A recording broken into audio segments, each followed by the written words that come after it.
வெளிய மழையா? மழைதே. நீ எங்க இருக்க?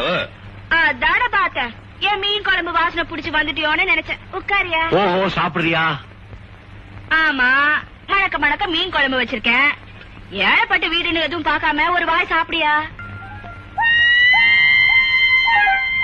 யோ, உன்னை பாக்க வச்சு சாப்பிட்டா எனக்கு இல்ல வயிற்று வலிக்கும். அதுக்கு தான் பயமா இருக்கு. 4 மீனும் ஒரு கை சோறு போட்டு கொடுக்கறேன், சாப்பிடியா? என்ன பிள்ளை பெரிய தொந்தரவா போச்சு. நான் இதெல்லாம் சாப்பிடறது இல்லைங்கிறேன்.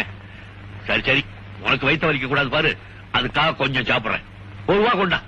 மீனெல்லாம் அதிகம் வைக்காத. ஒண்ணு கொண்டா மீன். நின்றுகிட்டு எப்படி சோத்த போடுவேன், உட்காந்துக்கிட்டு போடு. போதும் போதும், அப்படித்தான். அதுக்கு மேல வேணும். பரவாயில்ல, இன்னொரு மீன் போடு. அடு, நான் எனக்காக சாப்பிடுறேன், உனக்கு வகுத்து வலி வரக்கூடாது, அதுக்காக சாப்பிடுறேன். போடு. பசி ருசி அறியாதுன்னு சொல்லுவாங்க. பசியாம இருக்கும் போதே ருசியா இருக்கு, இன்னும் பசி சாப்பிட்டா